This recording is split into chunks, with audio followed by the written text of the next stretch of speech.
자, 그러니까 다윗부터 시작해서 솔로몬 때까지는 통일국가였는데 솔로몬의 아들이 등장하면서 이제 그 남북으로 나눠지죠, 그죠? 그래서 이 남쪽은 솔로몬의 아들, 다시 말하면 유다 지파의 그 적통인 누가 르호보암이 이제 그 왕이 되고 이 남방 유다하고 같이 붙었던 게가 어디죠? 유다 베냐민이에요, 베냐민. 예. 유다 지파와 베냐민 지파가 남방 유다로 이렇게 이제 한 지파를 형성하게 되고요. 유다 왕국을 여기서 이제 르호보암이 다스리게 되고요. 그 다음에 북방의 열 지파는 이제 여로보암이 이제 그 지지를 받으면서 북방 이스라엘을 형성합니다. 그래서 이제 우리가 기억해야 될 게 뭐냐 그러면 이제 이 열왕기 시대부터는요, 이전까지는 상관없어요. 열왕기부터 시작해서는 이스라엘이란 말, 북방이라는 말을 우리가 붙이는 거예요. 이스라엘 하면 뭐를 해야 되냐 그러면 이거는 북방의 열 지파다.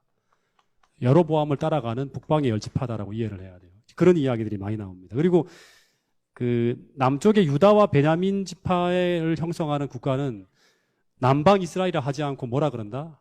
예, 유다라 그럽니다. 유다. 왜? 남방 유다라고 우리 하고 보통 유다라고 그럽니다. 유다라고 하는 거예요. 그게 이제 이렇게 기원이 된 거예요. 원래 이 이스라엘은 야곱의 또 다른 이름이죠, 그죠? 근데 이 야곱에게서 이런 이스라엘 하면 보통 모든 이스라엘을 하지만 열왕기부터는 이렇게 흘러가는 거예요. 이걸 유의해서 놓치지 않고 이제 봐야 돼요.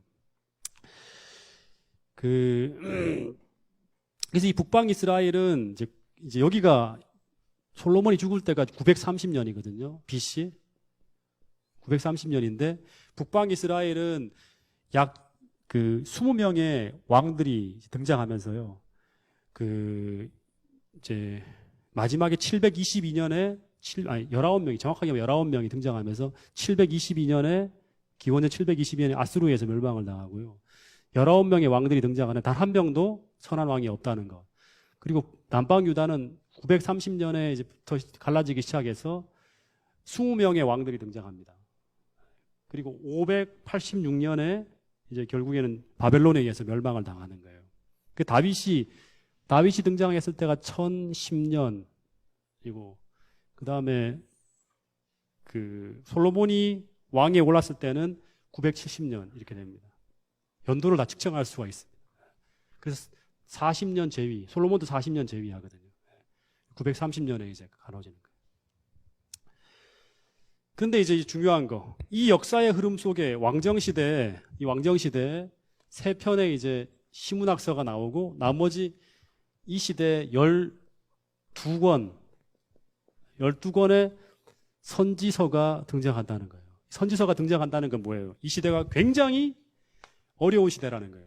하나님이 보시기에 정말 견딜 수 없을 만큼 하나 투입해도 안 돼. 또 투입하고 또 투입하고 또 투입해서 15명이나 12명이나 되는 선지자. 이게 기록 선지자예요. 기록하지 않은 선지자까지 합치면 훨씬 더 많은 선지자들이 이 시대에 활동을 합니다. 근데 왜 이 선지자들이 등장하는가? 그 이야기를 말씀을 드릴게요.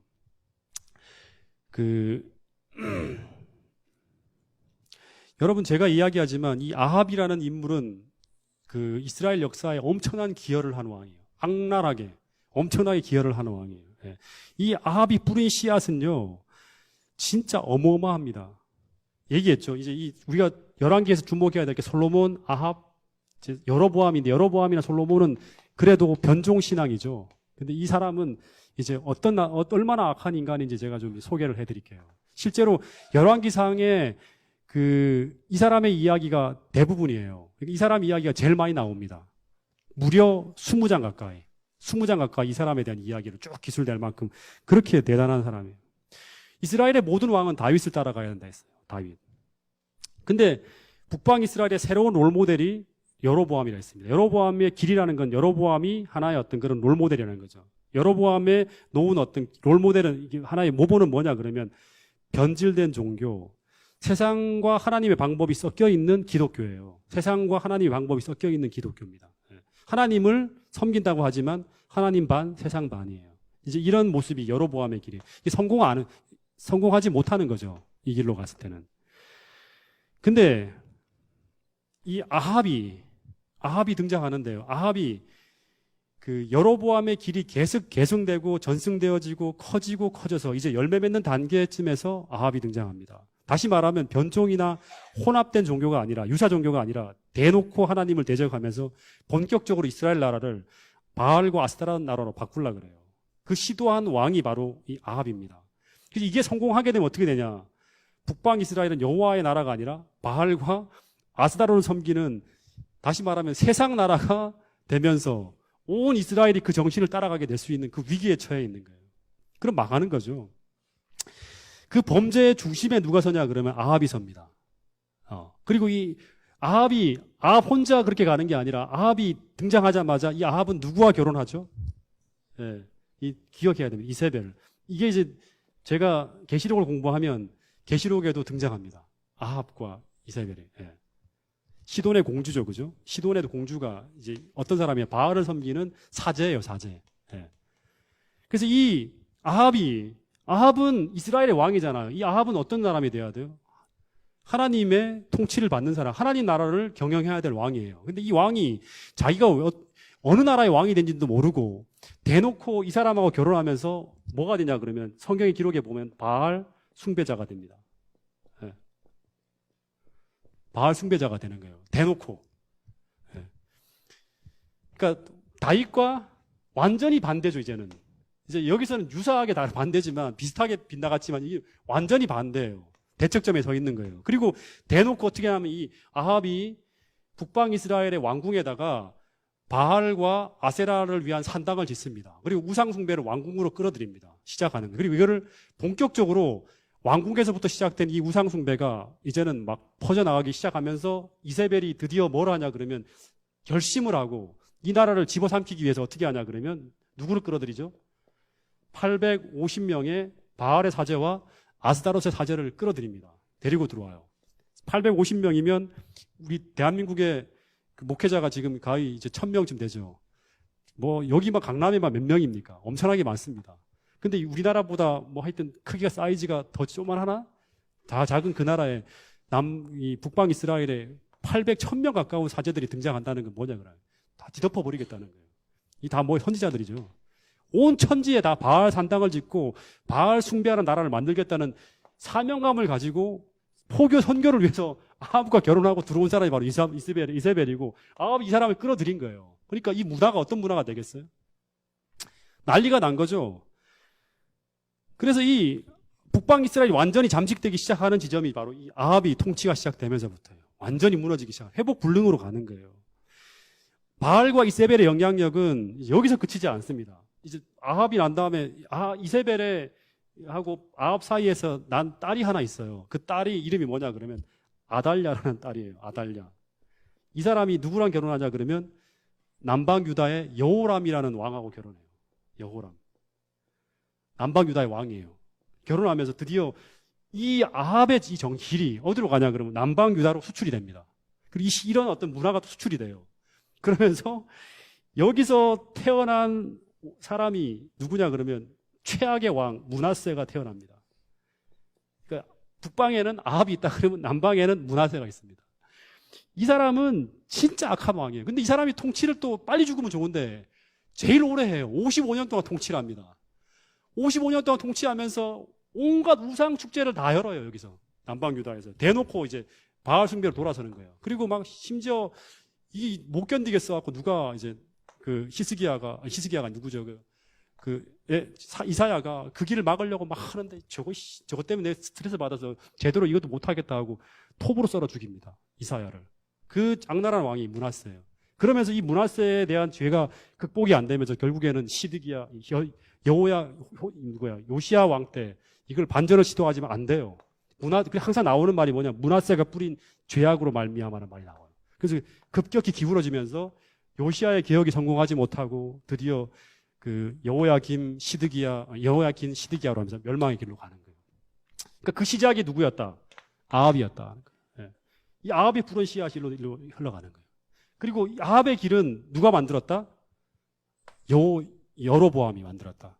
예. 여기서 이제 유사 종교가 이렇게까지 갈 줄은 몰랐죠. 예. 이렇게 가는 거예요. 그러니까 오늘 우리가 어떤 신앙의 모범이 되는가 되게 중요합니다.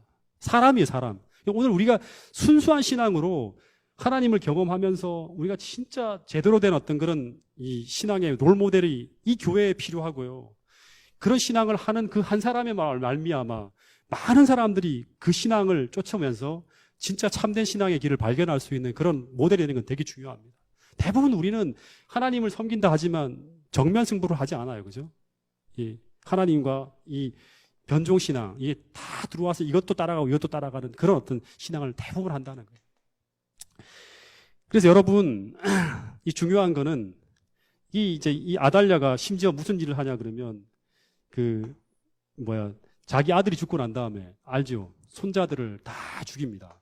죽여서 이 왕족이 다 죽으면 어떻게 됩니까? 유다의 자손이 유다 지파에서 메시아가 태어나는데 메시아 자체를 끊어버릴 수 있죠. 그죠? 그래서 누구죠? 제사장 여호야다인가요? 그 사람이 요아스인가 그 왕을 숨겨갖고 이 씨를 보존하잖아요. 안 그러면 막 씨를 다 말리려고 하는 거예요. 그래서 다 말리고 아달랴가 이제 군사 쿠데타를 일으켜서 왕이 돼갖고 다스려요. 통치합니다. 그럼 어떤 짓을 하겠어요? 다 들어오는 거죠. 다 들어오는 거예요. 그런 일이 벌어졌어요. 그래서 이런 이 최악의 일을 다시 말하면 이 므낫세가 아합의 뿌린 씨앗의 최대의 어떤 부흥 전성기를 이루었다 그러면 이런 아합 신앙의 부흥 전성기가 바로 이제 이 므낫세 때입니다. 그래서 이런 어떤 일들을 쭉쭉 이제 이어가고 있는데 이게 전부 다 누구예요? 아합이라는 왕이 이제 등장하면서 그랬잖아요. 그래서 하나님께서 이 아합이 왕으로 세워지는 그 순간 이 길을 다 봤겠죠. 이 사람이 등장했을 때 어떤 일이 벌어질 거라는 걸 알죠. 그리고 이세벨하고 결혼하면서 막 이런 계획들을 세울 때 하나님이 가만히 있으면 되겠습니까? 안 되겠습니까? 안 되죠, 하나님이. 그래서 하나님이 어떻게 합니까? 드디어 이런 어떤 잘못된 방향으로 가는 이거를 그냥 둘 수가 없기 때문에 누구를 세우냐 그러면 이때 드디어 누가 나오냐 그러면 엘리야가 등장하는 거예요. 아시겠습니까? 신약의 구약에서 이제 어떻게 보면 열왕기 시대에 최대의 어떤 그런 강력한 선지자예요. 웬만한 선지자는 못 당하니까 최고 센 선지자를 디셉에서 그냥 기르는 거예요, 하나님이. 이 아합이 세워질 거를 알고 디셉에서 그냥 너는 세상 아무것도 공부하지 말고 무조건 기도하면서 밤새도록 하나님만을 생각할 수 있는 사람이 되라. 용감하게 이제 이 아합과 정면 승부를 생명을 걸고 싸워야 되니까. 그래서 이 엘리야를 키우는 거예요. 그래서 이 사람이 이제 등장해서 누구를 안 하면 선지자들 다 죽이죠. 선지자들을 싹 제사장들하고 다 죽여 나갈 때 그때 엘리야가 이렇게 두면 안 되겠다 하면서 이제 하나님께서 가라 그래서 싸우는 거예요. 아합과 더불어서 싸움을 시작하는데 다시 말하면 바알과 아세라와 싸우는 거예요. 바알과 아세라와 맞서서 나라를 지키기 위해서 하나님께 선지자를 보낸 거예요. 그래서 이 엘리야하고 아합하고 결국에는 싸우는 곳이 어디입니까? 갈멜산이죠. 예. 갈멜산에서 벌인 이 전투가 뭐죠? 엘리야하고 싸움이 아니죠. 바알과 아세라 이 선지자들의 싸움이 아니라 아합과 싸움이 아니라 여호와 하나님이 참신인가 아니면 바알이 참신인가에 누가 진짜 하나님인가 누가 이 나라의 하나님이 되어야 하는가를 놓고 싸우는 전쟁이에요. 그 중심에 엘리야가 있었던 거예요.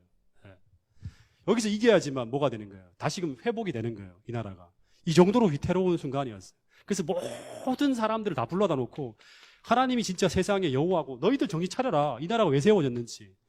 바알이란 다산의 신이 막 너희들한테 축복 줘서 낸 게 아니라 너희들 하나님 안 믿으면 비도 안 오는 거야. 하나님 비를 주셨지. 전부 다 다산의 신이거든요. 풍요의 신. 이런 신이 너희들에게 준 게 아니야 하면서 하나님이 그를 목격하라고 3년 반 동안 엘리야를 통해서 이런 일들을 다 하는 거예요. 그 다음에 이 흐름을 돌이키기 위해서 누가 옵니까? 엘리야 다음에 엘리사가 오죠. 엘리사. 예. 그래서 이 열왕기 상하권을 읽으면 솔로몬부터 시드기야까지 남북 왕조의 왕들의 이야기는 전부 다 좌절이에요. 한 번도 다윗 같은 사람이 없습니다. 좌절, 답답해요. 진짜. 그 다음에 읽으면 누가 왕이 등장했는데 그 왕이 다윗의 길을 쫓지 아니하고 여로보암의 길을 따랐다 하면서 다 실패하는 이야기가 나오는 거예요. 전부 절망적이에요. 단 한 명도 다윗과 같은 하나님 마음에 합한 사람이 한 명도 등장하지 않습니다. 한두 사람 정도 선한 왕이 남방 유다에 누가 있죠? 한번 대보세요. 착하고 선한 왕. 그래도 그나마 부분적으로 착하고 선한 왕. 예? 요시야는 진짜 마지막에 훌륭한 왕이었죠. 그 인물도 마지막에 괜히 바로 느고를 쫓아가다가 그 활에 맞아 죽죠. 예. 누가 있죠 또? 또 대보세요. 히스기야. 또 히스기야도 부분적이죠. 그죠? 막판에 또 안 되잖아요. 또 초반에 네, 네, 네. 회개했으니까 그죠? 회개했으니 하늘나라 가면 볼 수 있는 왕이죠. 그나마. 예. 또 누가 있죠? 여호사밧. 여호사밧이 좀 훌륭한 왕이었어요. 근데 이 여호사밧도 누구랑 그 사돈을 맺냐 그러면 맺어요. 근데 이게 뭐냐 그러면 동맹을 하면 안 되죠. 아합은 최악의 왕이었잖아요. 근데 이 사람하고 사돈 관계를 짓고 맺는다 그러면 뭐가 되는 거예요? 같이 동맹을 해 싸우고 하잖아요. 그 뭐예요? 그렇게 된다는 거는 이 아합의 정신이 들어왔다는 거예요. 일로. 예. 그 여호사밧도 철저하게 선한 왕으로 살지는 못합니다. 거기 보면 이 스토리를 읽어보면. 또 아사 같은 왕도 처음에는 온전히 행하다가 막판에 가서는 또 이제 하나님을 의지하지 않죠. 그런 왕들입니다. 그래서 이 모조리 다 타락한 왕들이에요. 거의 대부분. 근데 이 시대에 무엇을 읽으면 이 왕이 열왕기 상하를 읽으면 답답한데 이 시대에 무엇을 읽으면 이 선지서를 읽으면 희망이 이제 보입니다. 이걸 안 읽으면 이것만 읽으면 답답해요. 잘못 가다가 망했다. 그래서 이 선지자의 글을 읽으면 인간의 실패 뒤에서 하나님이 계속 섭리하는 걸 볼 수 있습니다. 근데 이제 우리가 기억해야 될 것은 이제 이 왕정 시대부터는 좀 다른 일이 벌어져요. 패턴이 달라집니다. 옛날에는 왕이면 뭐다? 왕이면 족장이나 사사나 왕이면 그 사람은 누구랑 교통하는 거예요? 다윗까지만 보더라도 누구랑 교통해요? 하나님과 1대1로 교통합니다. 그죠? 그래서 하나님의 계속 지시를 받으면서 백성들을 가르치고 율법을 가르치고 한 사람이 바로 왕이에요. 아브라함 전부 다 그렇죠. 그죠? 근데 이 왕정 시대로 접어들면서 급격하게 이 모든 사람들이 전부 다 영성이 쇠락합니다. 그래서 원래는 모세, 여호수아 전부 다 뭐예요? 이 다윗과 똑같은 거죠. 사사들이죠. 하나님의 대리 통치자잖아요. 전부 하나님과 교통하면서 선지자 노릇도 같이 하는 거예요. 근데 갑자기 이 왕정 시대에 접어들면서 전부 다 이제 급격히 이제 영성이 쇠락해요. 그러면서 옛날 사사들이 족장들이 하던 그 모세가 하던 일, 다윗이 하던 일, 모든 일들을 누가 합니까 이제는? 일로는 교통이 안 되는 거예요. 왕들하고는 교통이 안 되니까 하나님이 교통을 안 하면 망하잖아요. 나라가 하나님 뜻을 모르니까 돌이키게 하기 위해서 이 왕들이 전부 다 하나님의 통치를 안 받으니까 진짜 자기 뜻대로 가는 세상 왕이 돼버리니까 하나님이 이것을 막기 위해서 선지자를 등장시키는 거예요. 네. 아시겠습니까? 그 초기 선지자들이 북방 이스라엘의 초기 선지자들이 엘리야, 엘리사예요. 북방 이스라엘의 초기 선지자들이. 그래서 이 사람들이 신앙의 전면에 나서서 종교 지도자들이 되고 그 사람들이 막 하다가 이제 나중에 하나님이 이건 안 되겠다. 글로 남겨라 해서 글로 쓰게 되는 선지자들이 이제 글을 남긴 거를 선지서라고 하는 거예요. 선지서. 예. 그래서 이 선지자들이 이제 나단도 등장하죠. 그렇죠. 이 사람은 글을 안 남기죠. 이 다윗의 잘못을 책망했던 사람. 그 다음에 그 엘리야, 엘리사 전부 다 그 성경책을 남기지 않습니다. 그러다가 이제 이 초기에는 엘리야와 엘리사가 있고 이제 북방 이스라엘의 후반기에 등장하는 세 선지자가 있습니다. 이 세 사람을 이제 에워 놓으세요. 북방 이스라엘에 이제 세 명의 선지자가 등장합니다. 자, 그 세 선지자가 누굴까요? 북방 이스라엘에 엘리야와 엘리사가 지나가고 난 다음에 북방 이스라엘에 사역을 했던 세 선지자. 자, 네? 네? 예, 예레미야는 남방 유다고요. 북방. 호세아, 오케이. 호세아. 이 호세아는 북방 이스라엘의 마지막 왕과 이름이 똑같습니다. 호세아. 구원자라는 뜻이고 또. 네? 예? 요나. 예, 요나 맞습니다. 요나도 같이 동시대 선교자예요. 또 한 사람 더, 한 사람만 더. 아모스입니다, 아모스. 이 세 사람을 기억해 놓으세요. 이 세 사람이 북방 이스라엘의 마지막에 등장했던 선지자들이에요. 세 명. 호세아, 요나, 아모스. 예. 그래서 최초로 글을 남긴 사람이에요. 예, 북방 이스라엘에. 남방에는 마지막에 누구예요? 남방 유다에는 누가 있었을까요? 예, 제일 먼저 등장했던 사람. 그 전에도 선지자가 있지만 글을 쓰기 시작한 사람. 이사야. 예. 그리고 예? 에레미야 말고 이사야와 동시대에 했던 사람. 예? 하박국 말고 이사야와 동시대. 미가. 이 두 사람이 이제 북방 이스라엘에 남방 유다에서 이제 글을 쓰기 시작했던 왕들이. 근데 먼저 이제 북방 이스라엘 이제 여기 멸망 즈음에 등장했던 세 사람에 대해 설명을 할게요. 이때가 열왕기하 14장부터예요. 열왕기하 14장에 보면 아주 유명한 북방 이스라엘의 또 한 왕이 등장합니다. 왕하 14장에 보면 누구냐 그러면 이제부터 정신 차리세요. 누구냐 그러면 바로 또 다른 여로보암이에요. 여로보암. 여로보암 1세고 여기서 여로보암 1세가 930년도에 등장하고 또 다른 여로보암 2세죠. 예, 등장합니다. 이때가 북방 이스라엘의 최고의 전성기입니다. 북방 이스라엘 멸망 직전에 최고의 전성기였어요. 그래서 가장 흥망하고 가장 부유한 시기의 왕이에요. 영토도 최고로 많이 늘렸고 무역도 잘했고 아주 부유했어요. 근데 이때가 북방 이스라엘의 멸망과 부흥의 기로에 선 거예요. 여기서 이제 돌아서야지만 살 수 있는 거예요. 그래서 이 세 명이 하나님께서 이 시대, 이 위태로운 시대에 세 명을 보내는데 호세아, 요나, 아모스가 동시에 들어갑니다. 그래서 아마 호세아하고 아모스는 서로 아는 사람일 거예요. 이 세 사람이 다 아는 사람일지도 모르겠어요. 전부 다. 그러니까 아모스를 읽어보면 당시에 얼마나 이 북방 이스라엘이 부유했는지를 설명합니다. 자기가 여로보암 2세 때 왕이라는 걸 이제 선지자라는 걸 이제 증명을 합니다. 그러면서 이야기를 하는데 막 무역 통상에 대한 이야기, 그 다음에 막 완전히 많은 사람들이 사치하고 아주 부강하고 아주 행복하게 산다는 걸 묘사해요. 그런데 그 내면을 보여주는 거예요. 이렇게 잘 나가지만 속으로는 뇌물이 횡행하고 하나님 나라인데 불의의 재판이 막 일상화되고 그래서 막 어려운 사람들은 재판에서 맨날 지는 거야. 이겨도. 정의로워도. 그리고 고아와 과부가 발붙일 곳이 없어요. 그리고 극도의 빈부의 차. 그러니까 잘 사는 사람과 못 사는 사람들이 굉장히 아주 막 심하게 나타나는 거예요. 하나님 나라 원래 그러면 안 되죠. 그죠? 예. 그래 속은 다 썩어가는데 겉으로는 잘 나가고 있는 거예요. 그리고 다른 고대 군동의 나라 중에서도 이 북방 이스라엘이 굉장히 힘이 강력했거든요. 그래서 이런 나라에 하나님이 아모스를 통해서 뭐라 그러냐 그러면 다른 나라는 그렇게 살아도 이스라엘은 그렇게 살아서는 안 된다는 기별을 전하는 거예요. 왜냐 그러면 겉으로는 이만하면 먹고 살만한 나라인데 그 이유는 하나님 나라는 하나님 이스라엘이라 북방 이스라엘이라는 게 하나님 나라이기 때문에 그렇다는 거예요. 그래서 하나님께서 하나님 나라를 어떻게 세우려고 그러신다? 그러니까 하나님이 통치하시는 나라는 제사장 나라잖아. 이게 계속 이어지는 거예요. 온 세상의 롤모델이 되는 나라여야 되는데 세상에 복을 끼치는 나라가 돼야 되는데 이 나라는 전혀 그런 정신으로 살지 않고 있다는 거예요. 그래서 온갖 범죄를 일삼으면서 하나님을 완전히 잊고 세상 나라처럼 돼가는 이 나라를 경고하는 거예요.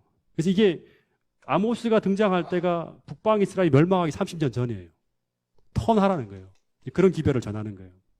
그래서 아모스가 전하는 두 가지 중심 기별이 뭐냐 그러면 아모스 5장 24절에 보면 무슨 말씀이 있죠? 이 김대중 대통령 묘역에 가면 나오는 거예요. 무슨 말씀이 있죠? 그 김대중 대통령 묘역의 비석에 보면 이 글이 있습니다. 아모스 5장 24절. 공법을 물같이, 그다음에 정의를 하수같이 흘릴지어다. 그래서 뭐 자유가 뭐 무지개꽃처럼 만발하고 뭐 공의가 이렇게 하는 그 구절이 있더라고요. 이 아모스 5장 24절에 나오는 그렇게 정의를 하수같이, 공법을 물같이 흘려라. 다시 말하면 이 나라가 살기 위해서는 하나님의 법이, 하나님 말씀이 이 나라에 흘러 들어가야 한다는 거예요. 흘러 들어가야 한다는 거예요. 두 번째는 뭐냐 그러면 두 번째 또 하나 외친 기별이 뭐죠? 아모스의 시험에서 바로 여기는 아모스 4장 12절. 뭐예요? 이스라엘아 내 하나님 만나기를 예비하라는 거예요. 다시 말하면 이 땅이 영원한 것처럼 살지 말고 하나님을 만날 준비를 하라는 게 바로 아모스의 기별입니다. 다시 말해서 오늘 똑같이요. 그죠? 이 나라가, 이 사회가 겉으로는 번영하고 화려하게 보이고 이런 번영이 지속할 것처럼 보이지만 이 사회의 모습은 아모스 당시의 북방 이스라엘의 모습과 거의 똑같아요. 하나님의 공의와 정의가 다 사라지고 세상의 모든 사람들이 쾌락과 방탕과 뭐 이런 것에 빠져가잖아요. 그죠? 이 아모스의 기별에 우리가 귀를 기울여야 돼요. 이 교회에 하나님의 공법이, 하나님의 법이 물같이 흘러가고 하나님의 정의가, 하나님의 통치가 하수같이 흘러가는 그런 공동체를 이루어야 한다는 거예요. 그리고 이 세상의 번영에 눈이 흐려지는 것이 아니라 하나님 만날 준비를 해야 된다는 거예요. 여러분, 이 아모스의 기별이 이 교회에도 여러분들의 마음에도 의미심장한 그런 영향을 미칠 수 있기를 간절히 바라겠습니다. 그 다음에 등장한 사람이 호세아는 익히 알고 있죠. 아모스는 잘 모르지만 호세아는 당시 하나님과 이 북방 이스라엘과의 관계를 깨어지고 파탄난 결혼 관계 속에서 그대로 그걸 붙들고 가면서 짝사랑을 하는 그런 하나님의 모습을 이제 묘사하고 있어요. 호세아의 행동으로 전하라는 거예요. 그래서 다시 말하면 내가 마음이 지금 죽을 지경인데 그걸 너희들에게 말을 해봤자 너희들 못 느끼잖아. 근데 하나님이 너가 그렇게 한번 살아봐 그러는 거예요. 완전히 음란한 고멜과 결혼해라. 그리고 그 고멜이 계속 다른 남자 찾아가는데 이런 어떤 그런 마음에서 네가 그 여자를 계속 붙들려고 하는 그런 마음이 어떤 마음인지를 한번 그 마음을 가지고 북방 이스라엘의 기별을 전하라는 거예요. 하나님 마음을 전하라는 거예요. 그래서 이 사회는요, 얘기했지만 호세아가 기별을 전할 때는 완전히 바알과 아스다로스 이 다산의 신에 온 나라가 다 결탁을 했어요. 우상숭배로 돌아섰어요. 그리고 권력의 심장부가 다 타락과 부패로 썩어갔어요.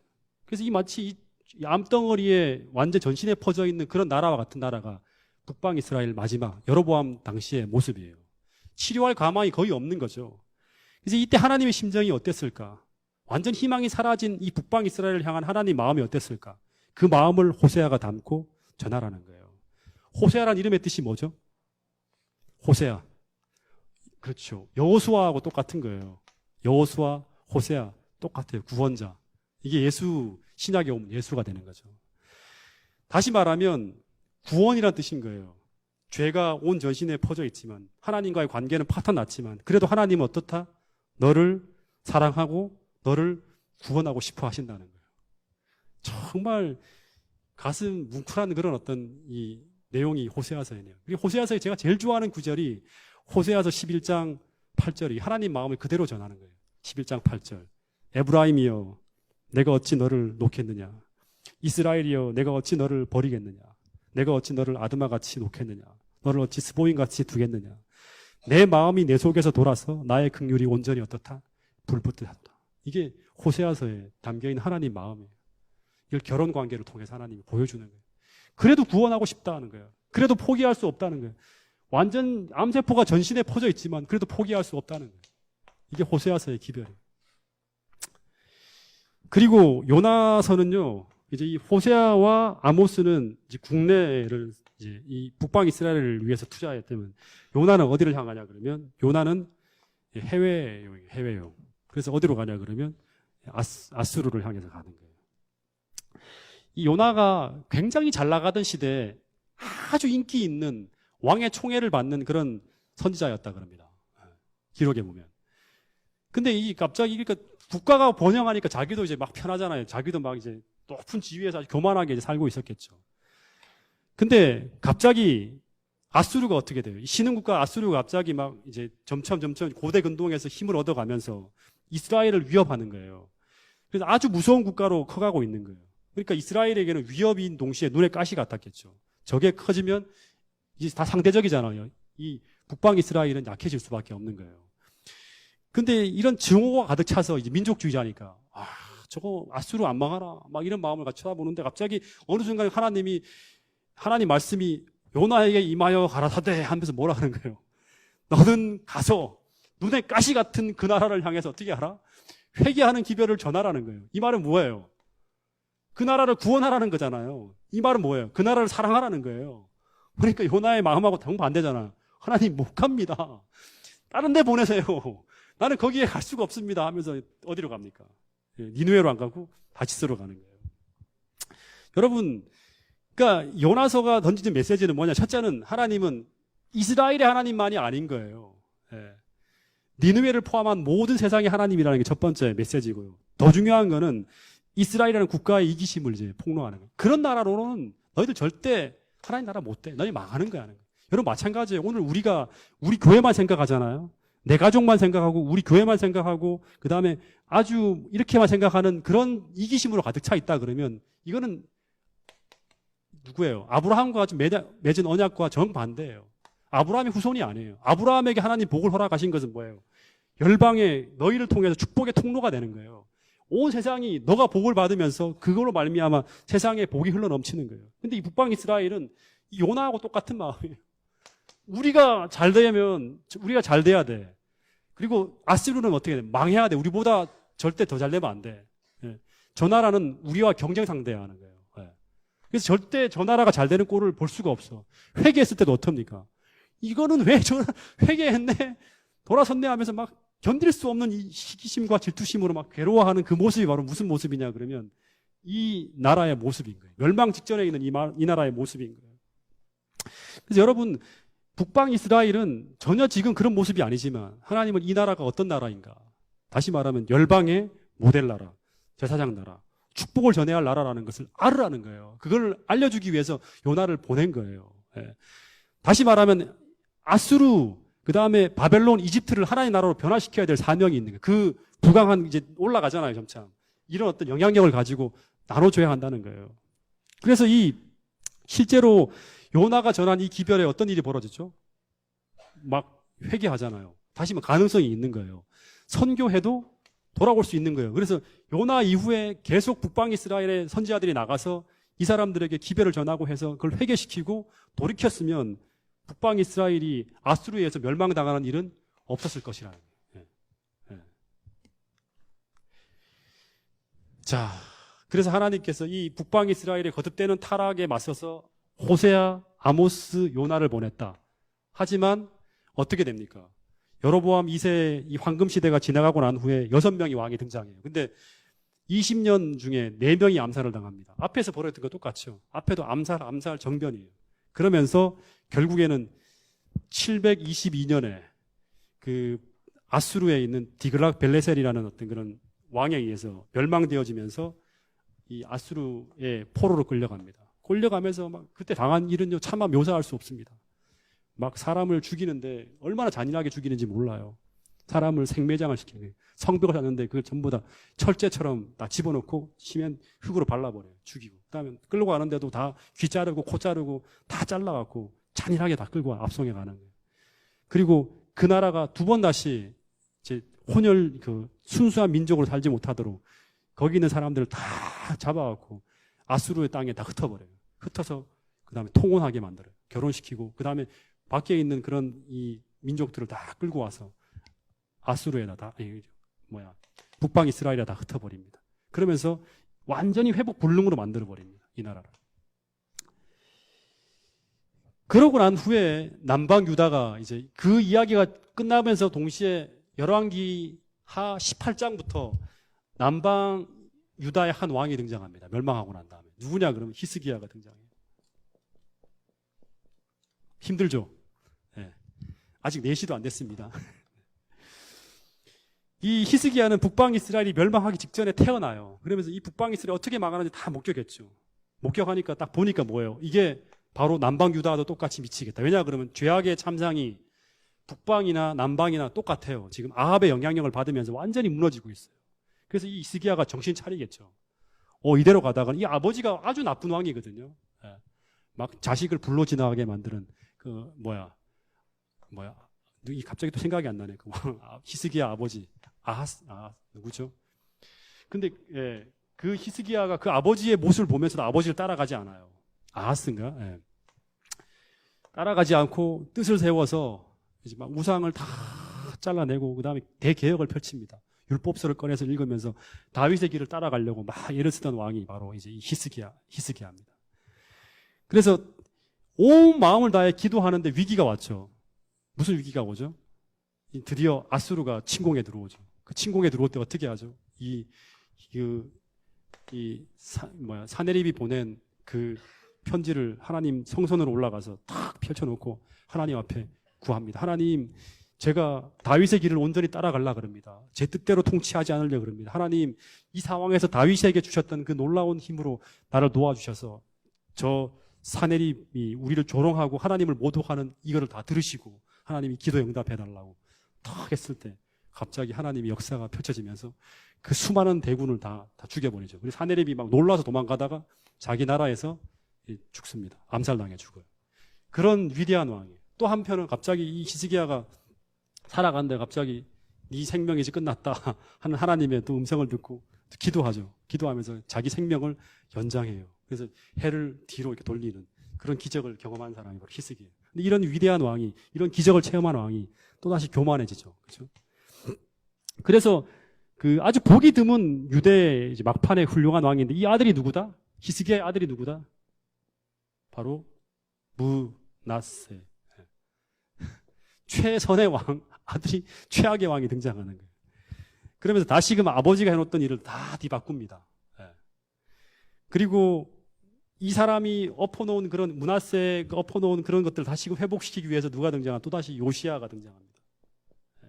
근데 요시야가 등장하면서 이제 다시 개혁을 하려고 그러지만 결국 이게 너무나 죄악이 크기 때문에 요시야 이후로 또 등장하는 왕이 여호야김, 그다음 여호야긴, 시드기야로 이어지면서 남방 유다가 결국 멸망하게 됩니다. 586년에. 자, 이제 북방의 선지자들을 빨리빨리 소개할게요.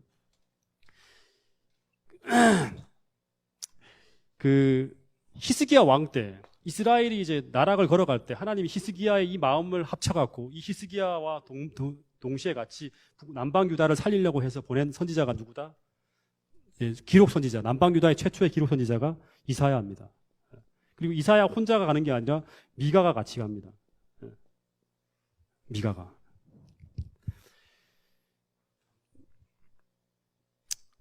근데 이제 이사야는 히스기야, 그 다음에 처음에는 요담, 아하스, 히스기야, 아하스 맞네요. 요담, 아하스, 히스기야의 아버지가 아하스예요. 자기 아들을 막 불로 지나가게 만드는.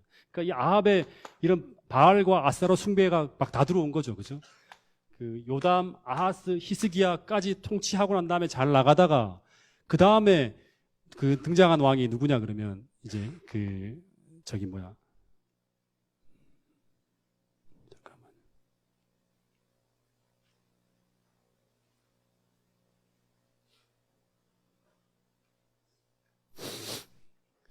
그 요담, 아하스, 히스기야, 그다음 히스기야 아들이 므낫세라 했죠, 그죠? 므낫세까지 이사야가 활동을 해요. 그러다가 이제 이 므낫세가 최악의 길로 걸어갈 때 이사야가 어떻게 한다? 길을 돌이키려 하다가 이제 톱에 썰려 죽게 됩니다.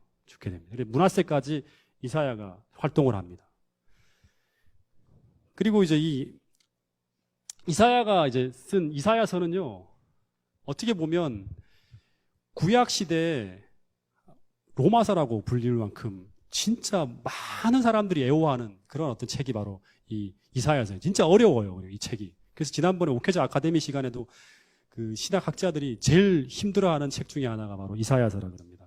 근데 그냥 이제 우리가 좀 보면 그 이사야서의 시작이 뭐죠? 인간의 타락을 설명하죠. 네 머리부터 발끝까지 성한 곳이 없다. 다 썩었다고 하면서 인간의 어떤 그런 이 본성의 죄됨을 막 이렇게 설명하는 글이 나와요. 로마서도 똑같죠. 1장부터 3장까지 이야기가 또 그렇게 나가잖아요. 그런 다음에 뭘 보여줘? 인간을 구원하는 방법이 나와요. 그리고 그래서 이 이사야서는 인간의 죄상을 공개한 후에 그 다음에 뒤에 이제 메시아의 영광스러운 어떤 광경들이 쫙 설명이 되는 거예요. 로마서하고 똑같이 가는 거예요. 그래서 이 구약의 로마서라고 불러지는 게 바로 이사야서라고 합니다. 그리고 이 이사야서는 특징이 전반부가 성경이 구약이 몇 권이죠? 39권. 그 다음 신약이 27권이죠. 397하는 것처럼 39장까지의 이야기는요, 되게 어두운 이야기입니다. 그리고 40장 딱 들어가면서 바로 뭐죠? 너희는 평화를 노래하라 하면서 침례 요한의 이야기가 나오고, 그 다음에 그 뒤에 나오면 예수님의 그 십자가 이야기 53장에 쭉 등장하죠. 그죠? 그러면서 뒤에 새하늘 새 땅까지 쭉 이어집니다. 이 구약의 이야기, 신약 이야기가 39권, 27권처럼 그렇게 이상하게 나눠져 있어요. 이사야서가. 그래서 축소 성경이라 그럽니다. 그래서 구약의 답답하고 어려운 장이 39장까지 나가다가 그다음에 구약의 상황이 이제 딱 후반부 40장부터 들면서 이제 막 예수님의 길이 예비되는 침례 교환의 길이 선포되어지고 그러면서 새하늘과 새 땅까지 이어지는 게 이사야서의 내용입니다. 그래서 이걸 한마디로 하면 하나님은 그 심판하시나 구원하신다. 심판하시나 구원하신다. 다시 말해 초장부터 유다의 죄악이 막 북방의 이스라엘과 동일하다고 막 이야기하면서 머리부터 발끝까지 성한 데가 없다고 하시지만, 그리고 유다의 멸망이 임박해 온다고 하지만 하나님은 유다를 구원하려 하신다는 게 이사야서의 하나의 기별입니다. 두 번째 미가서는 그 출신이 뭐냐 그러면 농부예요. 이름 없는 어떤 그런 이제 성읍에서 출생한 아주 이름도 없는 그런 한 선지자입니다. 근데 이 시대의 상황에서 이제 가난한 자들이 어려움을 당하고 그 다음에 이 위에 있는 사람들이 정치 권력을 활용하는 그런 것들을 막 규탄하면서 아모스와 비슷한 이야기로 흘러가요. 그러다가 이제 하나님께서 이스라엘 백성들에게 요구하시는 게 무엇인가를 설명하는 아주 명문장이 나오죠. 그게 뭐죠? 제가 자주 설명하는 거죠. 미가서 6장 8절에 보면 하나님께서 구하시는 게 뭐냐고 막 이렇게 구하시는 게 뭘까 하다가 이제 막 천천의 수양과 강수 같은 그 기름을 하나님이 기뻐하실까 하고 나오다가 그 뒷부분에 나오는 게 뭡니까? 하나님이 요구하시는 모든 것은 공의를 행하고 그 다음에 인자를 사랑하고 그 하나님과 겸손하게 동행하는 것이 아니냐. 이게 구약의 제일 중요한 성경절이라 그럽니다. 미가서 6장 8절. 그래서 하나님은 미가서를 통해서 이 나라를 세운 이유가 제사 자체가 아니라는 거예요. 너희들 이 성소에서 제사드리라고 하나님이 세운 게 아니라는 거예요. 하나님은 이스라엘 통해서 받고자 하는 진짜 제물은 천천의 양과 만만의 강수 같은 기름이 아니라 오직 공의를 행하고 인자를 사랑하고 하나님과 겸손히 동행하는 것. 다시 말하면 아모스가 말한 것과 똑같이요. 공의가 물처럼 흘러가고 정의가 하수처럼 흐르는 그 나라를 기대한다는 것. 그게 미가서를 통해서 하나님이 주시는 메시지입니다. 자, 조금만 더 힘냅시다. 이 11기까지 그래도 끝나야죠.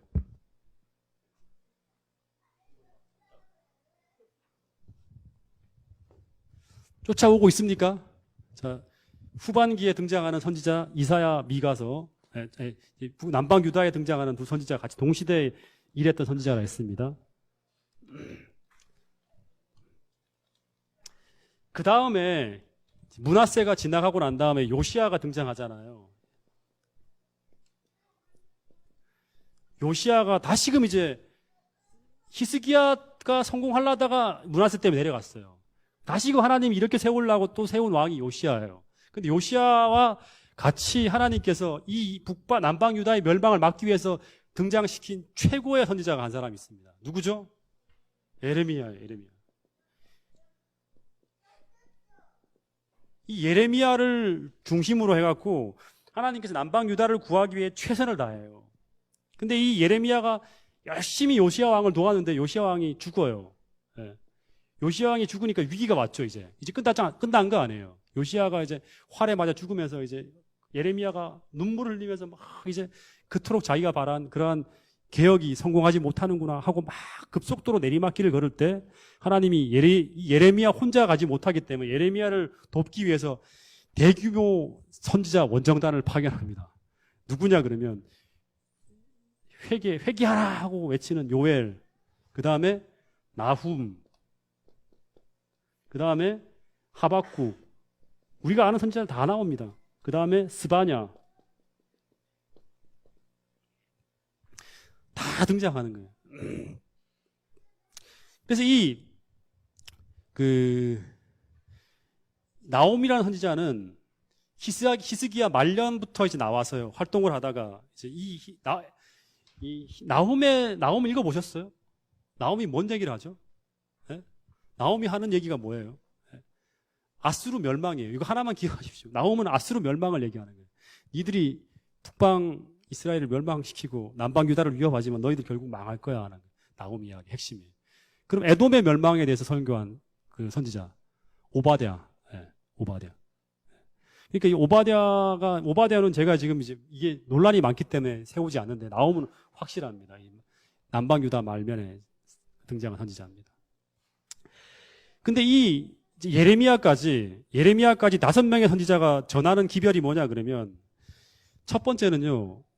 다 읽어보면 이제 어떤 학자들이 이렇게 정리를 합니다. 이 기별이 5명이죠. 그죠? 5명이 다 등장해서 열심히 전한 기별이 뭐냐 그러면 첫 번째는 이런 세상의 정책들이라든가 그런 지도자들이라든가 그런 사람들이 전하는 그 말에 현혹되지 말고 누구를 믿어라? 나를 믿어라는 거예요. 첫 번째는. 나를 믿어라는 거예요. 그리고 그렇게 살지 말아야 한다는 거예요. 이게 첫 번째예요. 돌이켜야 한다는 거예요. 회개하라는 거죠. 그죠? 다시 말하면 나를 믿고 그렇게 살지 말아라는 말은 뭐예요? 회개하라는 말이에요. 이게 첫 번째 기별이에요. 그리고 두 번째는 끝까지 너희들이 고집하면 어떻게 된다? 이제 이 신명기에서 나온 그 길을 따라간다는 거예요. 하나님의 심판을 받게 된다는 거예요. 근데 그 다음에 그걸로 끝나는 게 아니에요. 너희가 혹 망한다 하더라도 다시금 나는 너희를 구원하신다는 거예요. 그래서 꼭 이사야서부터 시작해 모든 이야기는 멸망만을 하는 게 아니라 그 다음에 꼭 희망에 대한 이야기를 해요. 이게 참 희한한 거죠. 다시 말해서 회개하라. 그렇지 않으면 망한다. 그러나 심판이 있은 후에 그래도 내가 너희를 어떻게 한다? 또다시 구원하겠다는 기별이 이제 모든 기별서에 등장하는 거예요. 다시 말하면 나라가 망하더라도 성소가 무너진다 하더라도 믿음을 잃지 말라는 거예요. 거기도 반드시 꽃이 필 수 있다. 그래서 이런 기별들 때문에 하나님은 멸망 후기를 내다보는 거죠. 이런 기별들 때문에 결국엔 누가 태어나는 거예요? 나라가 망하고 그 다음에 성소가 무너진 가운데 누가? 다니엘, 그다음에 에스겔, 다니엘 세 친구 같은 친구들이 망했잖아요. 끝났다 하는 게 아니라 이 기별을 읽어보니까 또 희망이 있는 거예요. 70년 만에 또 반드시 돌아올 거야. 다시 너희를 나라를 세울 거야. 이런 얘기들을 보면서 희망을 잃지 않고 살아간 사람들이에요. 네. 다시 정리하면 이제 유다가 멸망하기 직전에 예레미야를 중심으로 요엘, 스바냐, 나홈 선지자가 요시야 왕 때까지 사역을 했고요. 그리고 하박국이 유다 말년에부터 시작해서 포로로 잡혀갈 때까지 생활을 이제 선지자로서 사역을 합니다. 요엘서는요, 어떻게 보면 읽어보면 가장 강력하게 회개를 촉구하는 기별이에요. 예. 심지어는 왕과 제사장, 그 다음에 결혼한 신랑, 신부까지 온 민족이 회개하면 하나님이 중심이 뜨거워지면서 하나님이 멸망에 대해서 돌이킬 수 있다는 거예요. 결국에는 나락으로 걸어갈 때 우리가 반드시 붙잡아야 될 게 뭐냐 그러면 회개예요, 회개. 예. 그래서 진심으로 회개하면 심지어 히스기야라든가 히스기야가 아니에요. 저기 누구죠? 이런 왕들이 다 나와서 자기의 모든 교만한 옷을 다 벗고 회개하면 결국에 멸망을 돌이킬 수 있다는 그런 이야기를 하고, 그 다음에 요시야 왕하고 친척으로서 왕궁에 들어들었던 한 선지자가 있어요. 그 사람이 누구죠? 스바냐예요. 스바냐가 마지막에 스바냐예요. 스바냐. 그래서 이 스바냐가 요시야의 개혁을 도우면서 왕궁으로 출입하면서 왕하고 계속 같이 긴밀하게 이제 대화하면서 그 나라의 어떤 그런 부흥을 막 촉구했는데, 그때 이 스바냐 선지자가 전한 기별 중에 정말 유명한 성경절이 하나 있죠. 스바냐 3장 17절인가요? 뭐라 그러죠? 너희 하나님 여호와가 이렇게 타락해 가는데도 어디 계시니? 너희 가운데 계시니 그는 구원을 베푸실 전능자다. 너희들이 그 상황 속에서 구원을 베푸실 전능자라는 거예요. 그래서 그가 기쁨을 이기지 못하여 하신다. 이게 뭔 소리냐? 막 저는 좀 고민이 됐어요. 근데 멸망을 앞두고도 심판 가운데서도 하나님이 여전히 너희를 사랑한다는 그 기별이 바로 스바냐 속에 담긴 기별이에요. 결국 회개로 이끌어내는 게 이 하나님의 사랑이잖아요. 이걸 보라고 계속 하나님께서 구애하시는 내용이 스바냐 속에 담겨 있어요.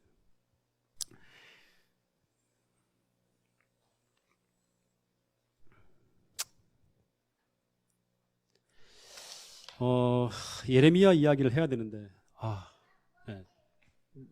어쨌든 이 예레미야 이야기하고 하박국까지만 좀 더 이야기할게요. 조금만 더 참아주세요. 네. 그 예레미야는 별명이 뭡니까? 하박국 금방 끝나요. 하박국은 눈물의 선지자잖아요. 눈물의 선지자. 그러니까 어떻게 보면 비운의 선지자예요. 이 예레미야는. 그래서 예레미야는 그 책을 읽어보잖아요. 그럼 이 사람은 굉장히 깊은 사상가가 아니에요. 이사야서는 굉장히 깊거든요. 정말 한도 끝도 없이 심오한 게 이제 그 이사야예요. 근데 예레미야는 읽으면 다 들어와요. 예레미야는. 그러니까 사상가가 아니에요. 예레미야는. 그리고 다니엘처럼 정치인도 아니죠. 그죠? 훌륭하게 세상 높이 올라가는 사람도 아니고. 에스겔하고도 좀 달라요. 이 사람은. 근데 이 사람은 어떤 사람이냐 그러면 이제 학자들의 평을 보니까 굉장히 여자같이 섬세하대요. 툭 치면 눈물 흘리는 사람이에요. 너 그렇게 살지 마 그러면 눈물 흘리는 사람이에요. 누가 아프다 그러면 막 맘잠 못 자고 막 하는, 이럴 정도로 굉장히 여린 사람이에요. 근데 이 사람에게 맡겨진 이제 사명이 뭐냐 그러면 도저히 감당할 수 없을 것 같아. 내 성격을 아는데 하나님이 어떻게 하라 그러냐면 이 나라가 멸망한다고 다른 사람들 선지자들이 전부 다 평안하다, 이 나라는 분명히 바벨론을 극복할 수 있다는 그런 기별을 다 전하고 있는데 그 반대의 기별을 던지라는 거예요. 다시 말하면 이 나라가 망한다 선언해야 되고, 그리고 심지어는 정복자에게 오하라, 항복하라고 계속 줄기차게 하는, 어떻게 보면 뭐예요? 민족의 반역자 같은 사람이에요. 그런 기별을 전하라는 거예요. 그리고 다 평안하다 그러는데, 지금 잘 나간다 그러는데 뭐예요? 불행과 그 다음에 멸망에 대한 이 정반대의 이야기를 하는 거예요. 그리고 안일하게 살지 마라. 지금 멸망이 박도에 있다. 마음에도 안 되는, 전혀 설득력이 없는 그런 설교를 계속 하는 거예요. 그러니까 인기가 있을까요? 없을까요? 인기가 없어요. 그러니까 끝날 때까지 거의 선지자 대우 못 받고 멸시와 천대를 받을 뿐 아니라 핍박을 받고 막 죽음 직전까지 끌려가는 사람이 바로 예레미야예요. 감당하기 어려운 그런 순환을 겪은 사람이 바로 예레미야예요. 계속 우는 거예요. 계속 우는 거예요. 징징징 우는 소리만 하는 거예요. 눈물 흘리면서 끝까지. 근데 이 예레미야가 전한 중심 기별이 뭐냐? 그럼 바벨론에게 항복하라는 거예요. 그 시대 사람들이 자존심이 많은 이스라엘 남방 유다 사람들이 절대 받아들이기 어려운 얘기죠. 근데 이 사람이 끝까지 그 이야기를 전합니다. 구덩텅이에 들어가더라도 항복하라, 항복하라. 근데 예레미야는 한 번도 자기 사역이 성공한 것들을 보지 못하는 선지자입니다. 그래서 처음 시작부터 뭐냐 그러면 처음에는 이제 뭐 요시야와 더불어서 막 유다 개혁을 선도하다가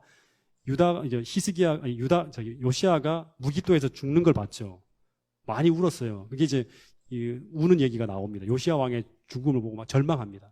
그리고 그 다음에 이스라엘을 향해서 계속 사역을 펼치는데 605년에 드디어 이 나라가 멸망하는 거.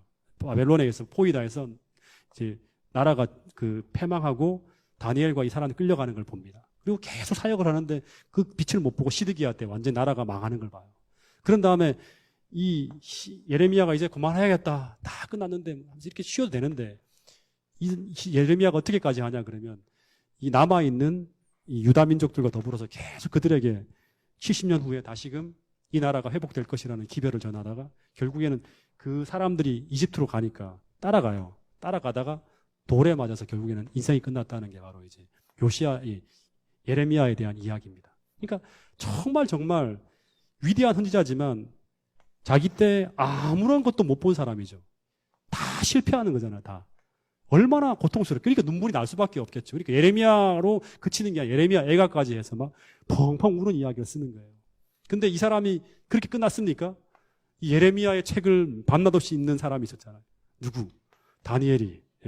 예레미야를 통해서 결국에는 신앙의 꽃을 피우는. 오늘 우리 내 때에는 뭔가 보이지 않는다 하더라도 끝까지 믿음대로 사역을 했을 때 그 예레미야의 그 기별을 보고 그 당시에 최대의 어떤 인물, 신앙적인 거인인 다니엘이 탄생한다는 사실이에요. 그리고 예레미야의 예가의 내용은 뭐냐 그러면 예레미야 예가는 하나님의 음성이 없어요. 예레미야의 하나님의 음성이 있지만 계속 멸망되어진 나라의 참담한 결과를 보고 계속 통곡하고 신음하는 이야기 예레미야 예가입니다. 시종일관 뭔 얘기하냐 그러면 예루살렘의 파멸의 원인은 무엇 때문이다? 바벨론이 강해서가 아니라는 거예요. 바벨론의 침략이 아니라 뭐 때문이다?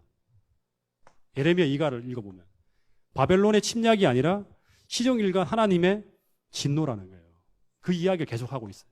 다시 말하면 너희들이 힘이 없어 망한 것이 아니라 더 근본적인 원인은 너희들이 하나님을 떠났기 때문에 그것이 바로 너희들의 고통이요 악이라는 거예요.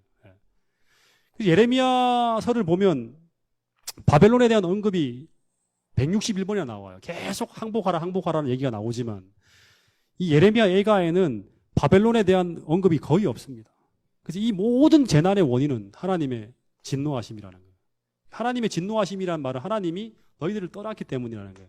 하나님 나라가 하나님 통치를 안 하고 있으니까 약해질 수밖에 없죠. 그러니까 망하는 거예요. 그러니까 오늘 이 교회가 성공하고 부흥하고 번영하려 그러면 오늘 이 교회가 하나님께서 원하시는 바대로 나가야 된다는 거예요. 다른 어떤 방향이 아니라. 그럴 때 결국에는 이 교회가 강해질 수 있다는 것이 바로 또 이 예레미야서를 통해서 우리가 보게 되는 하나의 이야기입니다. 그 다음에 하박국은 바벨론의 멸망을 내다보면서 이제 짧잖아요. 그렇죠? 그러니까 무너지고 파괴되어지더라도 이제 망할 걸 알아요. 망할 걸 압니다. 돌이킬 수 없다는 거 알아요. 근데 하박국의 내용은 뭐냐 그러면 무너지고 파괴된다 하더라도 하박국서 2장 4절에 보면 오직 의인은 믿음으로 말미암아 살리라. 이 얘기가 이제 핵심이에요. 무너지고 파괴되어져도 오직 의인은 믿음으로 말미암아 산다. 그러면서 마지막에 나오는 그 빛나는 이야기 있잖아요. 우리의 양이 없고 나무에 소출이 없고 뭐 이렇게 없고 한다 하더라도 나는 여호와로 말미암아 기뻐한다는 말이 뭐예요? 오직 의인은 여호와로 말미암아 기뻐하고 즐거워할 수 있어야 한다. 이게 바로 믿음으로 살아가는 사람들이다. 유다 멸망 직전까지 회개를 촉구하고 너희들이 절망하지 말고 그 속에서도 하나님을 바라보라는 이야기가 바로 하박국 선지자의 또 하나의 기별입니다. 이제 알겠죠? 예, 이 기책들을 쭉 이어진 거 알겠죠? 예, 예. 선지서들 다 연결됩니다. 자, 호세아, 요나, 아모스. 북방 이스라엘의 선지자들 3명. 예, 삼총사 예, 이렇게 등장하고 그 다음에 남방 유다는 이사야, 미가가 시작하면서 그 다음에 예레미야, 요엘, 나훔, 그 다음에 스바냐, 하박국 이렇게 이어지는 거예요. 쭉. 예. 정리됩니까? 예? 이경 집사님 다 외우겠어요? 시험 쳐도 될까요? 예? 예? 복잡해지죠, 갑자기. 머리가 복잡해지죠. 그래도 알아야 돼요. 자, 예레미 이게 다 같이 시대 상황과 같이 맞물려 있는 거예요. 그러니까 왜 이런 긴급한 기별들이 나오는가 잡고 있어야 됩니다.